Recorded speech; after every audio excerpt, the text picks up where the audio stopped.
It's dangerous to podcast alone.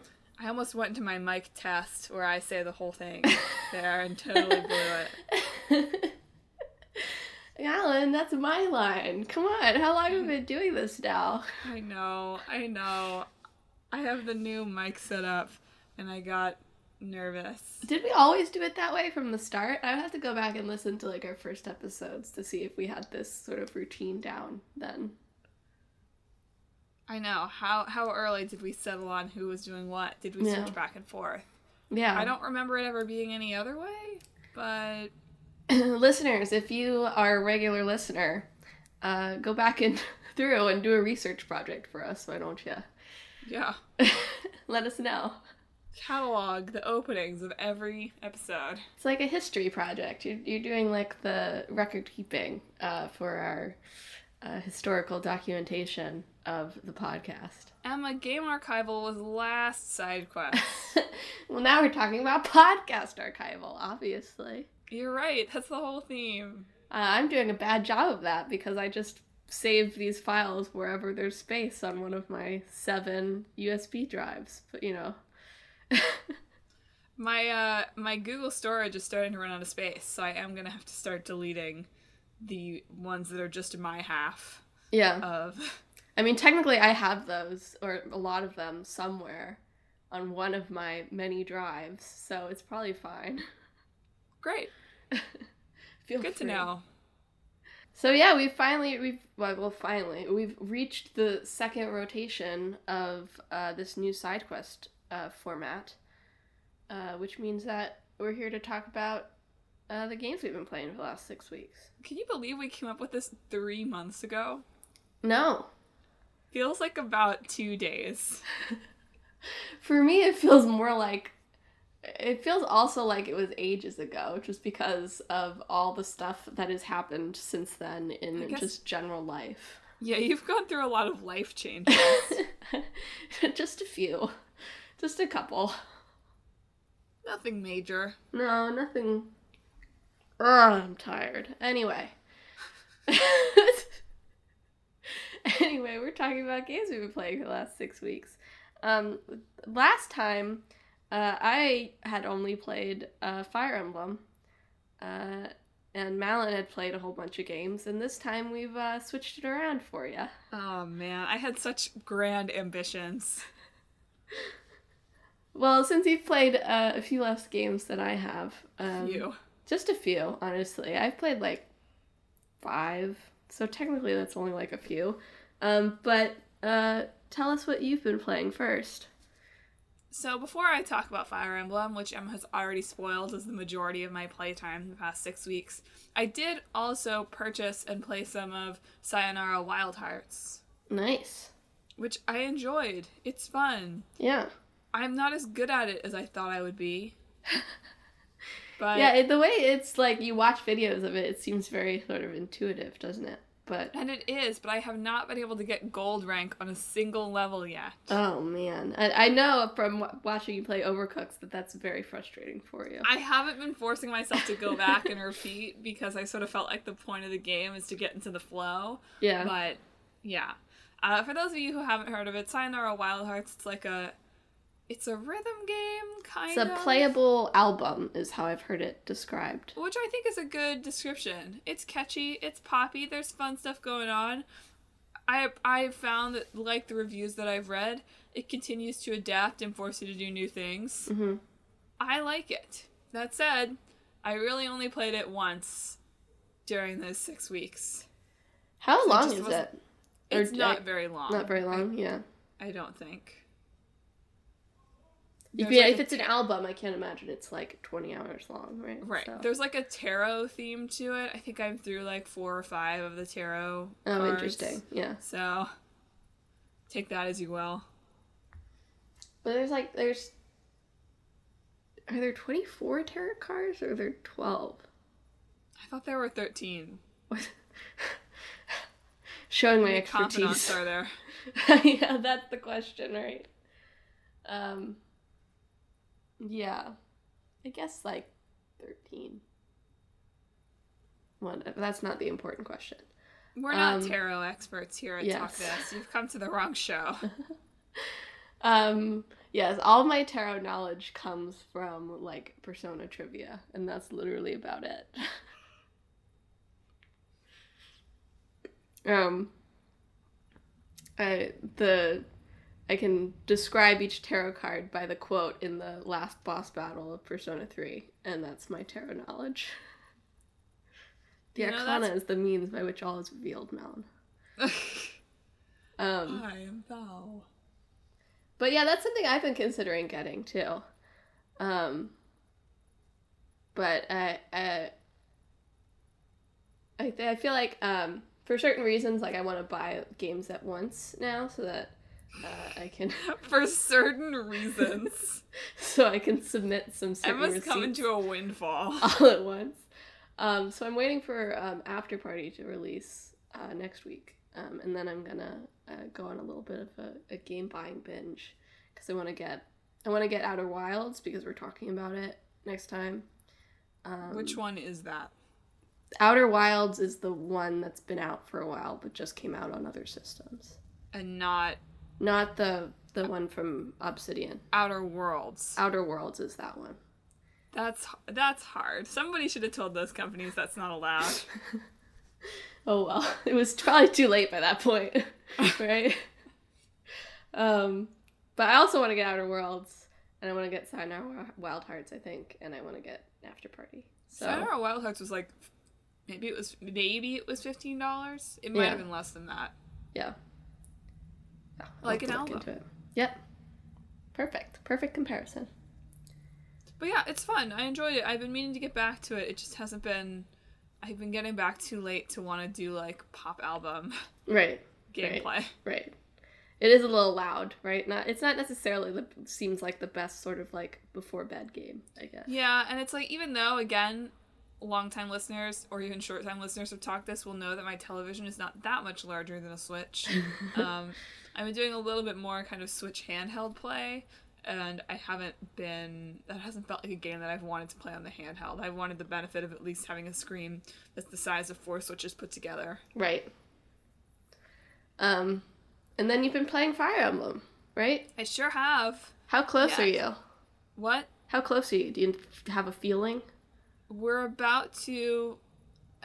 I feel like I'm so behind on Fire Emblem that I don't feel that bothered about spoilers. Mm-hmm. But spoilers for, like, I assume, like, 2/3 of the Golden Deer second part coming ahead. We're about to go take the Stronghold. The one in the grumpy old general, whatever it's called. Yeah, okay. Fort Mercius. Oh, okay. I don't really know where that is. I played Golden Deer so long ago now, it feels like. Yeah, rub it in. That's fine. it's not even like I consumed Fire Emblem at a rate that was probably unhealthy for me. So you're doing better than I did, in my opinion. Fair enough. Yeah, we're about to go take the Stronghold before we go to the capital. Yeah. We killed Dimitri. Maybe. I'm kind of skeptical he's dead, but sure. Well, you didn't, right? He just sort of, like, dies. Sure. I mean, yes, but I'm a little skeptical. I feel like he's going to come back as, like, a zombie king. A zombie king. He'll unite with Hubert. That's a cool idea. Hubert the Necromancer. Yeah, I thought so. Uh-huh. We'll have to see whether or not it's a cool idea that Intelligent Systems was intelligent enough to come up with or not. Well, if they didn't, I think they should change their name. Yeah. You're trying to be very careful not to, like, talk about things I don't know about. I can tell. Yeah. I mean, how are you liking this raid so far? I'm enjoying it. I wish they would let me do the supports between each battle rather than having to wait until the end of my 3-battle cycle to come back and spend 2 hours like listening to people talk to each other. Yeah. In some ways I really feel like the game like initially doesn't expect you to recruit so many students, but that's I feel like misunderstanding. Right? I do wonder. I would love to see stats on the average player and how many students they recruit. Right, at the first time at least. Like, I see it, like, because there's a New Game Plus mode, right? So when you go back to other routes, you get, like, you can buy back with Renown, like, your professor level, basically, from the start, which means that you can, like, do tons of more actions from the beginning. Right. So it's way easier to recruit people on a New Game Plus run, basically. You can even buy back support ranks if you want. So, like, you can just buy B support with somebody. Dang. And that's it. Not, like, with real money. Like, they give you the renown you had left over from your last route, and then they give you, like, another 3,000 renown to spend at the beginning. Well, yeah, I mean, but then fine. Then I'd love to see the stats on people not playing New Game Plus. Right. Yeah, the how first many they run. recruit.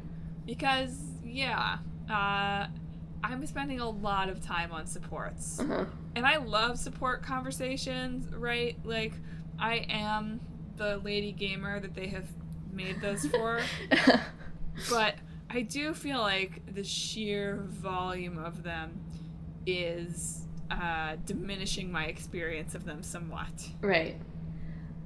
It's actually interesting for me because, like, I do see that, right? Like, it can be exhausting.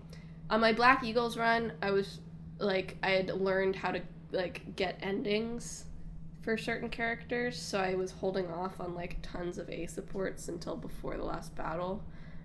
So I had, like... Wait, what? There are paired endings, but it's sort of random. Oh. Just for your knowledge. I don't think that's a spoiler, but it's whoever's on the top of their closest ally list, basically. Gotcha. I was sort of wondering about that because, yeah, a lot of people seem to have promised that they're going to get married after the war. I know. Some of them are more vague, and then some of them are just like, you go into like 3 of their different supports and they're like, let's get married. It's like... Well, it's like Lawrence and whatever. Lawrence as long and as you're all okay with it, I guess. But like Lawrence and Hilda are waiting for each other, but also Lawrence just told Dorothea like he was fine with her being a commoner. Like, you know, nothing against, like, you know, consensual multi-relationship stuff, but they should really have a discussion. Guess what? I just found my memory card. Oh no, Mal had lost her memory card before we started recording this, but apparently which is pretty ironic for a side quest that's really mostly me downloading save data. But I'm glad you found it, so then you don't have to buy one. I don't know how that happened. Did it go into my pant leg? Apparently. Anyway. But what I was going to say is, like, even with the sheer volume, like, I really enjoy them, and, like, there's even some where I'm like, oh man, I wish that these 2 people had support conversations, you know? And, like, yeah, I did not feel that with, like, I mean, because Awakening and Fates just had, like, everybody could have support conversations with everybody, at least if they were opposite gender, so I didn't feel that at all then, but, like, with this one, like, some of them are really good that I'm like, man, I wonder what they would talk about, right? Like, something I've been thinking about lately is, like, man, what would Sylvain and Caspar talk about? In that they're both second sons, but, like, Sylvain had the whole situation with his older brother, whereas Caspar is just like, yeah, whatever, I'm a second son, who cares? Yeah. Which I think would be interesting. And there's a whole bunch of others that, like all the random paralog pairings, like, don't have supports with each other. I hated that. What would they talk about? Like, Linhardt and Leonie and Caspar and Mercedes would have such good supports, I feel like. And, like, why don't they have them when they're paralog partners? But, oh well. There are only so many. They're adding some... Part of the DLC is that they're adding more, so that'll be fun. You're kidding. No, I'm not kidding. There are already so many, Emma. But anyway, within these 6 weeks, I finished Golden Deer, and I played all of Black Eagles, Edelgard's route, and I started a maddening run of Blue Lions. So I still played a lot of Fire Emblem in this last 6 weeks. Did you know that you can't get S-rank support with Claude if you play as a man? No, you can't. Yeah, you can't get S-rank support with Dimitri as a man either, even though, like, the scenes are the same no matter what your gender is, and he very clearly flirts with you in a lot of scenes. It's like, what? Why? Oof. Like, I feel like that's like a natural one though. Like, all the lords should be available no matter your gender. Like Edelgard is. And considering they're like exclusive to that route, it feels like they should be available no matter what. So you can see it no matter what gender you pick, right? But yeah, it's just but they can only make one actual male ending, so. Is there one of the? I'm playing as so Mad Dog you can lady. S rank Alois, Gilbert, and Linhart, but Alois and Gilbert are platonic endings. Right, so like, I just learned that Alois has a wife. Yeah. In another support. I was like, and I thought it was a joke. No. I thought he was like it was like Alois and Manuela, and I thought at the end he's gonna be like, I don't have a wife and daughter, you like frickin' fool. He does. So just in case you were planning to support Alois, he will not marry you. He won't marry you. That's so disappointing. So, like, if you're playing as a male and you want to S-rank a male, it is just Linhart that's romantic. Sure. Fun facts. Whereas if you're playing as a female, it's Edelgard, Dorothea, Mercedes. I think is all of them. I think that sounds right. Yeah. Well, neat. Learning new things. Whereas anyone who has an A support with each other can have an ending, by the way. Gonna have a lot of choices. Yeah. I wish they would let me pick. Can they? I know, a little bit. It's like you just have to like sort of force them together a lot until they're like solidified as each other's closest allies. But I'm not doing that. What I'm doing is trying to get as many supports. And once they have A support, they go to opposite sides of the battlefield. Yeah. So we'll see what you end up with. The Finnacles of romance, you know? The Finnacles? That's not the word I was looking for, but you know what I mean. Finnacles isn't a word. It is now. It's a word That's now. the episode title this week. The Finnacles of romance. That's a good one, I think. But anyway, my final assessment on the roots, without being too spoilery, is I think the Blue Lions overall is the strongest in that it maintains sort of the most narrative momentum up through the end. But a lot of the lore stuff becomes mostly irrelevant, which I didn't mind because I don't really care about that. But I can see why it would bother other people. Golden Deer I liked, but I felt like that was a route where Claude as a solo protagonist would have worked better than having your avatar character there. Like it feels, he feels most like a Fire Emblem Lord, you know? It's like he's Ellie definitely like a tactician. Yeah. So as I was playing that route, I was like, wow, my character is wildly unnecessary. That's sort of was my feeling. I don't know if you've got that at all. I don't know. The more of Claude supports I do, but again, you don't see this anywhere except in the supports. He's like, I'm an outsider. Right. I'm not from here. Everybody hates me. And it's like, I see that nowhere in the story. Yeah.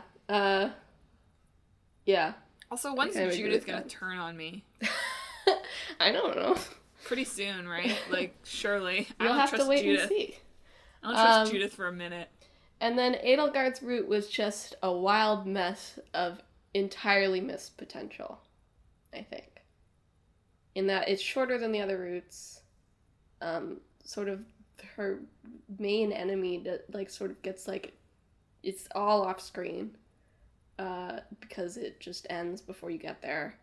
And while I can see sort of the connection that could be shared between Edelgard and your character, and there's like, and the final cutscene did get to me because I could see that there's just not enough actually there to carry it.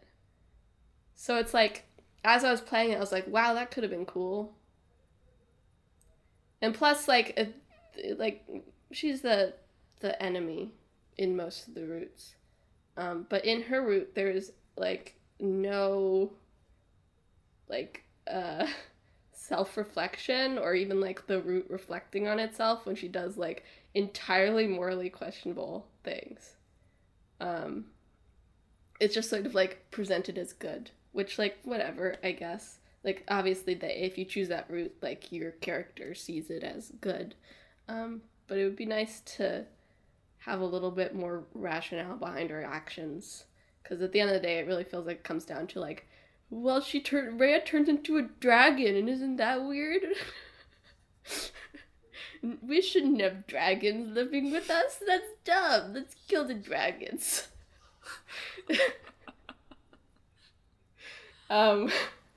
So that route was entirely frustrating to me because I felt like it could have been really good, and it just ended up as, like, messy. And as for the other one you can get in Black Eagles, I'm not gonna go back to play that, at least in the foreseeable future. And maddening's really hard. That's my assessment on maddening. It's freaking hard. I should have picked hard mode. Normal mode I think is too easy. Yeah, I can see that. I mean, it does give you room to sort of, like, explore all these supports and stuff, right? Yeah. That might be a little bit more difficult doing hard. But, yeah, normal mode is pretty easy, I think, at the end of the day. Like, I'm sorry I cautioned you away from because hard. I'm not being careful. I'm sorry I cautioned you away from hard when you started playing it. I just it's okay. didn't know how hard would be. That's okay. I'll live. It's been fine. Good. I need to finish it, though. I was trying so hard. The reason I didn't play anything else is because I was trying so hard to finish it in these 6 weeks, and I just didn't get there. You'll get there. I know. You're getting closer every day. Why aren't Claude and Cyril long-lost brothers? I thought that was going to be the revelation there. Yeah. I mean, something that is interesting is that, like, I hadn't put together, like, Claude's secret until I started playing Golden Deer and saw that he had a support with Cyril. And I was like, oh, that makes sense. Whereas, you know, like, so that was interesting. In looking at support lists, you can kind of make guesses about certain people. Are Hubert's supports just with, like, dead animals? No. Hubert's supports are pretty good, honestly. They were a lot of fun. No. Like, I liked Edelgard's too, but I would put Hubert's supports as, like, slightly more fun than Edelgard's. Well, are there any supports you haven't gotten? I mean, yeah. I didn't get a lot of Dimitri and Dedu supports in Blue Lions, just because I wasn't thinking about focusing on them. And obviously you can't get those in any other one. But, like, the Black Eagle, and, you know, there's some that I missed, too. But I've seen a lot of them, I would say. I think I'm going to get them all. Best wishes. You won't get any of Ferdinand von Eyer's supports, though. Only a few people were sad that he was dead. I was sad that he was dead. Dorothea was sad that he was dead. I even turned Mad Dog into an armored knight to kill him, just to see if it would work. No, unfortunately not. And that he would be like, oh, you're in armor.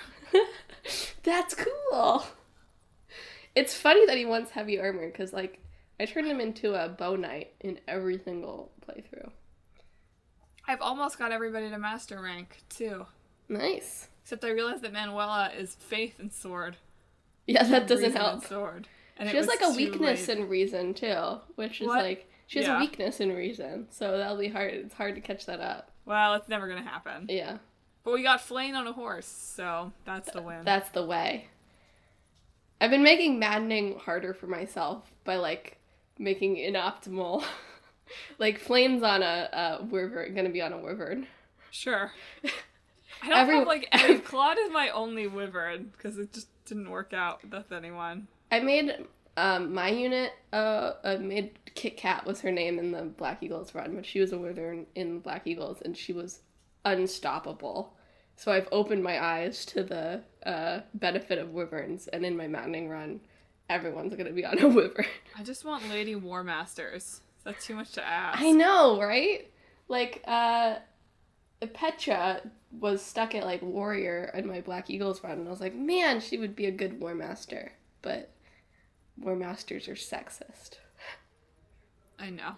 There's an issue with, like, Linhardt should, like, really be a grummery, but that is also gender-locked. So no, you have to, like... Knight. No, he's a holy knight. I can't remember what I turned him into. Because I turned him into a holy knight, but it didn't feel right. Like, because he's so powerful. Power! I just want him to fly with a fluffy boa around his neck.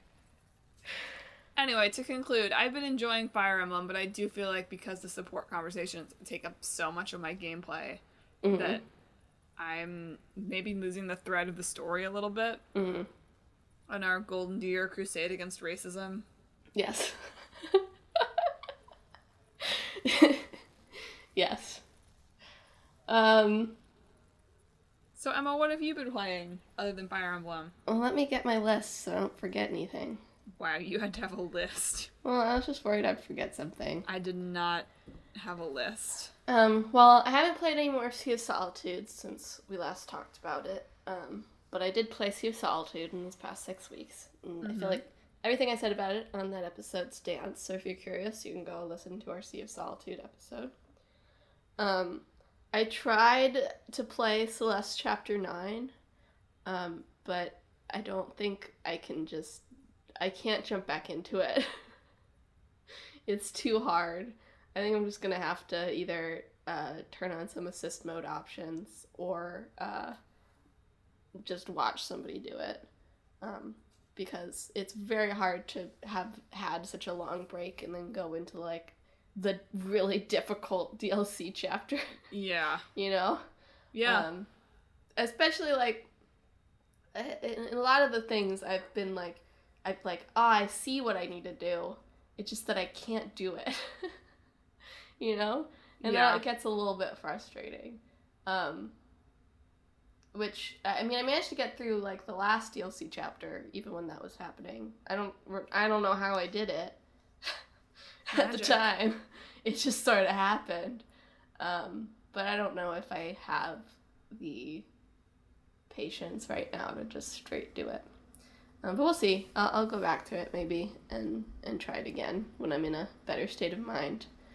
I also started Code Vein, which is everybody's like, oh, it's anime Dark Souls, even though Dark Souls is also kind of anime. But it's extreme anime Dark Souls. Nice shade there. Which is, it's not a shade, that's just saying. But it has a character creator in which you can make all the characters you came up with when you were writing in middle school. So that was really fun. Nice. In that, like, they're just so edgy. Like I've got some lore for my character in that, like, you could make, like, one of their eyes, like, shattered. Right? Oh. And then, like, I put, like, a scar over that.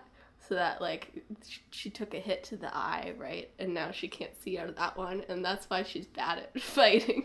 Nice. She hasn't adjusted to it yet. It was recent.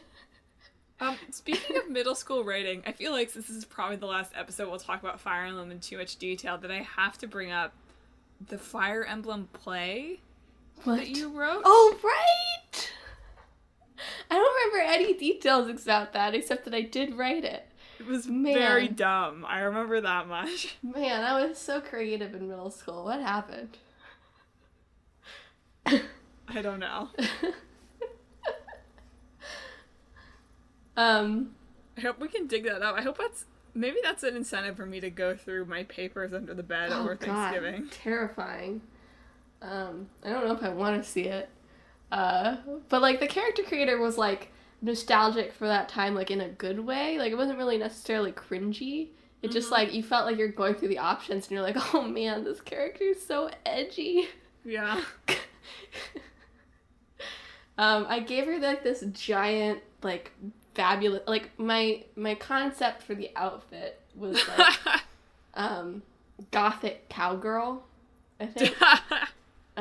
So I wasn't super happy with any of the base outfit options, but when she puts, like, the armor on, it really works, I think. But she has, like, this big velvet purple cowgirl hat sort of thing. Sure. With feathers in it, obviously. Dumb. And it ruins all the cutscenes, but I can't take it off because it's so good. It's gothic cowgirl. But anyway, I've been trying that. I am not great at it. But it's because of the lore. Yes, you're right. That's right. It's because of the lore. I'm blaming it on that. The big boss battle, like, you bring, like, an AI-controlled party member along with you. In the first big boss battle, I mostly, like, just sort of sat in the background and let the little AI guy do all the work. Because I spent about half that fight with no, like, magic power left and 1 HP. Yeah. So, that was a little rough. But I'm just, it's mostly, like, one, I've totally forgotten how to do a back attack. I feel like I'm doing it right, but it never works. And I don't know what I'm doing wrong. Which means I can't sneak up on any enemies, which means I have to actually fight all of them, which means I die. And also I'm pretty bad at parrying, which I think is probably the core way to do this. That feels plausible, yeah. It's just like I keep, even when I'm like, when I was like pretty exclusively playing this, I couldn't remember what all the buttons did. And also, I think because there's an online mode, sort of like Dark Souls, you can't actually pause the game. Okay. So even when you go into your menu, it's still live, right? So there's a very hilarious moment where I was sort of standing over some enemies that had noticed me, but I was up above, so I thought, oh, they can't get me. Like, sort of trying to fix my weaponry for idealness, and one of them had just come all the way through the hallways to where I was standing above them and just hit me and knocked me down into the monsters. And that was my first death. So that's about how things are going. She doesn't have the peripheral vision, you know. But anyway, that's Code Vein.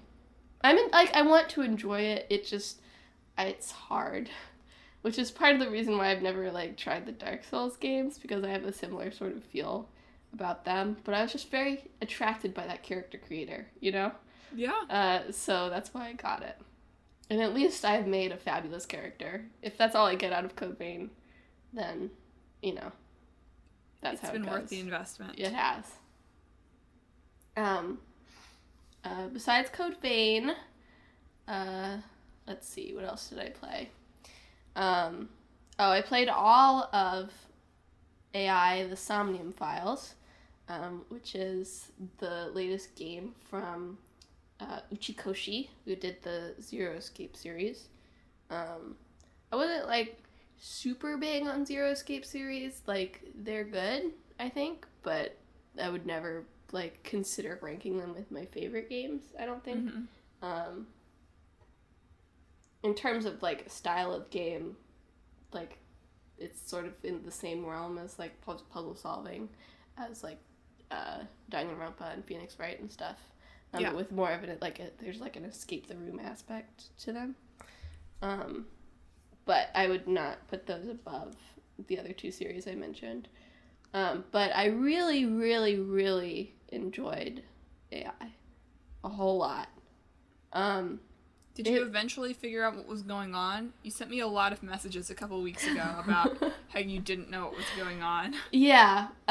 So I sort of, like, in doing it, the first couple of routes, I was like, man, this is really down to earth for Uchikoshi. Like, there's no, like, oh god, what is it called in the Zero Escape series? I don't know. But they're, like, shifters, in that they can, like, jump between timelines in certain things. And that's how, like, there's different flowcharts in those games, and so, like, sometimes something will be locked until characters from another timeline jump into that timeline and make different decisions or whatever.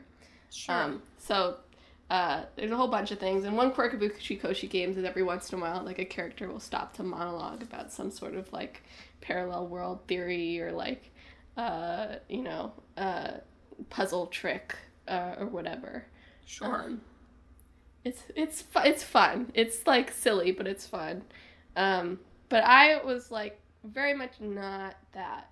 And it's definitely still more down to earth than Zero Escape, which I appreciated. But there was some wacky, crazy stuff going on. That's all. I still liked my theory for what Renju was up to on the right timeline, but it was not correct. And that's all I will say. Because,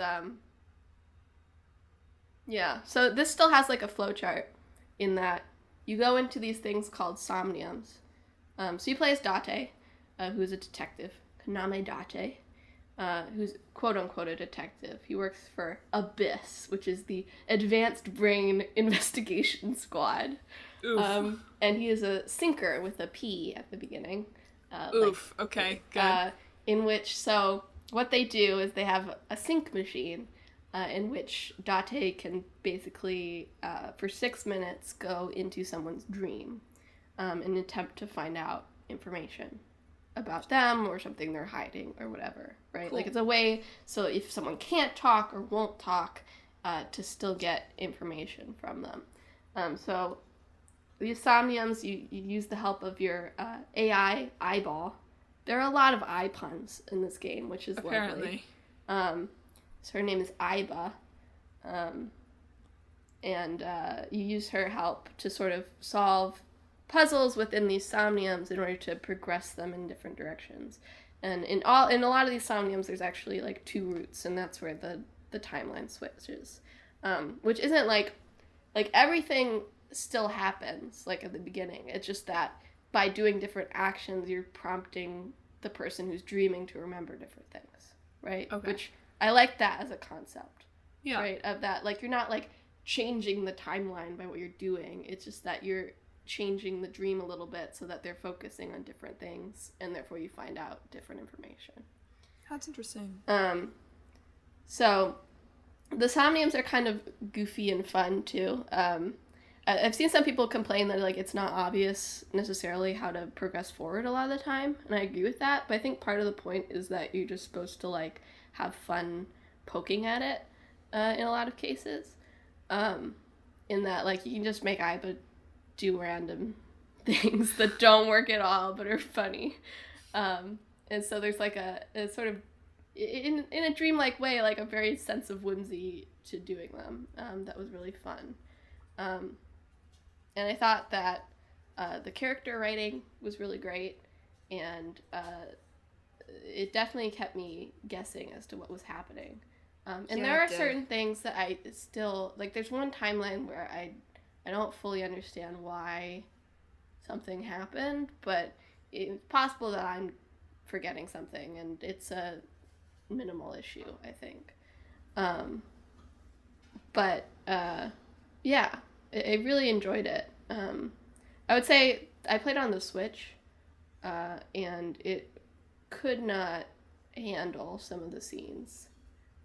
Again, I think this was the time when, like, my Switch's memory was too full, and I think it was causing some of my games to lag, because it happened with Fire Emblem too. But there was some, like, big lag in certain sections that took me out of it a little bit. Like, any action sequence I could have done, like, without. In that they weren't very engaging, and they took a huge amount of time to load on the Switch. But without all that, like, I really highly recommend it, just maybe not on the Switch. Maybe get it on Steam or PlayStation 4. There is a free demo now, if you want to try it out, Madelyn. I'll add it to my ever-growing list. It also is one of those games that very much, like, rewards you for clicking on everything, which is something that I really like in, like, Phoenix Wright and stuff, in that, like, it's, like, random conversations or whatever. And I imagine this game was a nightmare to localize because it's all puns. I imagine they just had to, like, 100% change some of the dialogue Yeah. Because it just wouldn't work. But they really tried hard, and it's fully voice acted, which is really nice. I think that when visual novelty stuff, like even like the supports in Fire Emblem, like the fact that it's fully voice acted like makes it feel more engaging in a lot of ways. And that's something that I really, really appreciated in playing this, in that it had good voice acting, really good voice acting. And you felt like somebody was embodying the character, right? Right. Like, there was a personality in there that might have been lost without the voice acting throughout all of it. Yeah. So yeah, again, like, that's a really high recommendation. If it hadn't been for, like, the one timeline where I didn't fully grasp what was happening, and there's one character, the issue is there's, like, one character that feels like he's just there to, like, serve whatever sort of narrative crutch that timeline needs at the time, so he doesn't feel like a very consistent person in the way that other people do. And the action scenes were a little sloggy, but without those, I would have probably made a place for it on, like, my top 15 thing. Wow. Yeah, I really, really loved it. It's not, I think those things dragged it out of that a little bit, but it's still, like, it'd be an honorable mention type thing. That's awesome. So, high recommendation. And then the last thing I've been playing is Indivisible, which is that game you played at PAX while I was doing Bloodstained. Right. Yes. I enjoyed that. Yeah. So it came out. I like it a lot. So the first thing the story is a little bit, it has ups and downs, in that it can be a little bit like, well, you've seen this everywhere before, but at the same time, it works, so you can't really complain about it. The story feels like what I wanted Iconoclast to feel like. Which I have not thought about Iconoclast in a long time. Which is not like a super fair comparison because they're very different games, but it's sort of in that you're sort of like this girl who kind of runs around and inadvertently causes trouble a lot of places. But in Iconoclast, that's never acknowledged, really. Whereas in Indivisible, like, that's a big sort of mid-game reckoning that you have to deal with. So I really like that part. But the main gameplay is, like, you get a whole bunch of different characters, for one thing. Possibly too many, if I was really being honest. Yeah, but even in the demo I played, I think you pick up 4. Yeah. But they all have different play styles in that they do different things and have different utilities and stuff. So, like, someone might be a healer, or someone might be able to set traps, or somebody might be a damage dealer, or somebody might be more of, like, a mage type or whatever.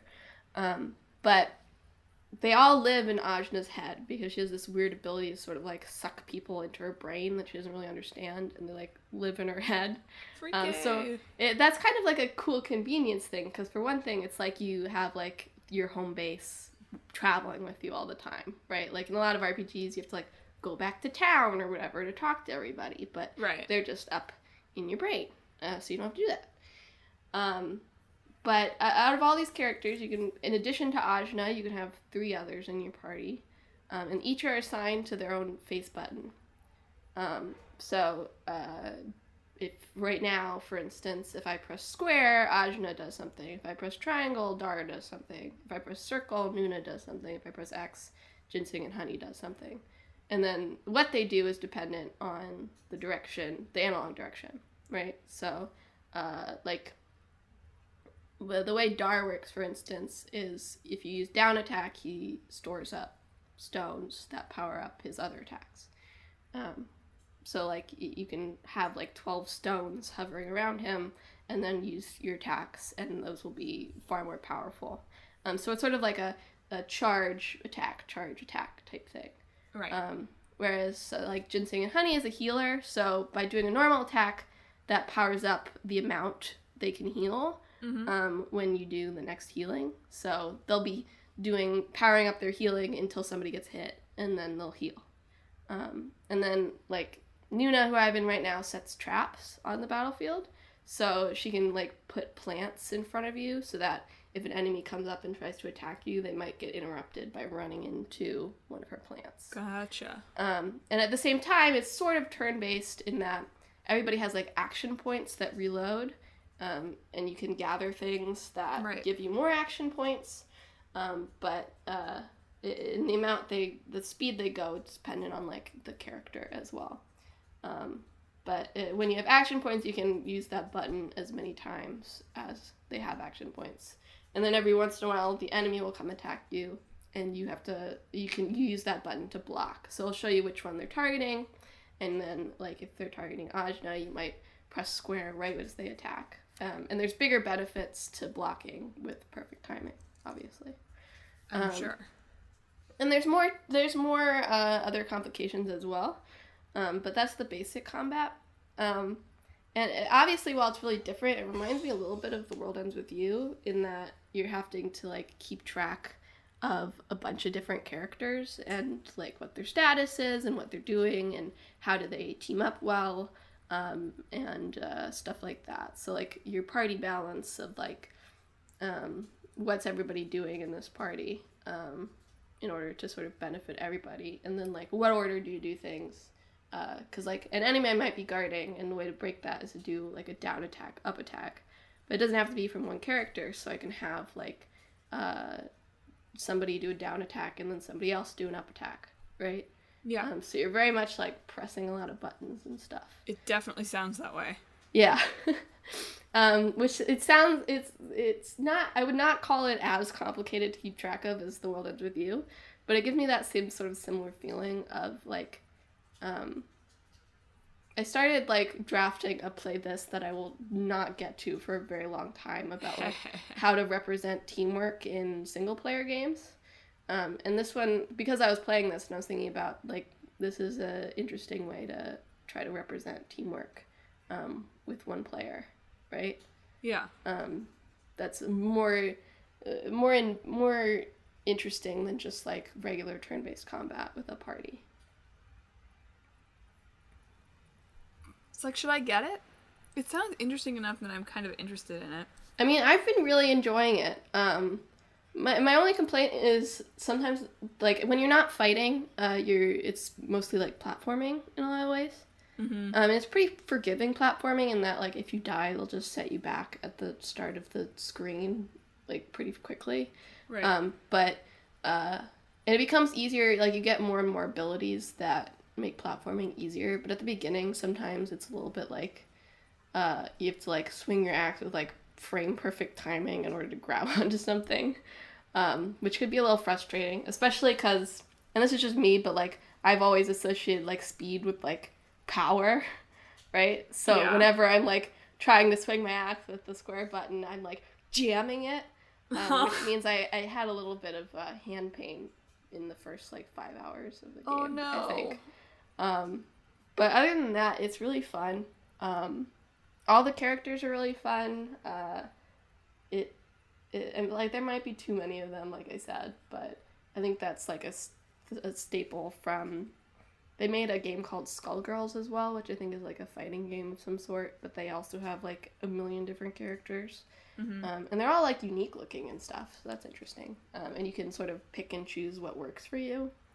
I've just, like... I feel like I'm going to regret this at some point, but the way that your party members level up is through their, like, affinity with Ajna. And so for certain reasons, the first party member you recruit has negative 25 affinity with Ajna. So I had just, like, kept Dar in my party since I got him because I was really obsessed with getting to positive points. Uh-huh. And he's gotten there and nothing happened, so it was worth it. But now I just, like, he's just, like, a crutch because he's so easy to use and so powerful that, like, I know I'm gonna regret it at some point. They're gonna take him away from me, I'm sure. Ruh-roh. But, I mean, Ajna, Nuna, Ginseng, and Honey, and Dar is just the ideal party, so it's very hard to switch it up now. Yeah. But anyway. I mean, I'd recommend it. It is definitely a lot of fun. I won't lie. Well, And it's greatly voice acted as well. And you can get a dog in your party. sold. Just bought the game. I haven't gotten them yet, but I know they're coming. The dog is coming. 6 weeks from now will be December 8th. Damn. What do you think you'll have been playing by then? Let's make some predictions that I will fail to uphold. Well, I just said that I want to buy the Outer Wilds, Outer Worlds, maybe Sayonara Water Hots, and definitely After Party. Pokemon? Pokemon. Oh, God. Pokemon. Oh, we have to get it because we'll be together over so we can, like, trade. Yeah, I know. We have to get Pokemon. I'm probably going to get Pokemon Shield.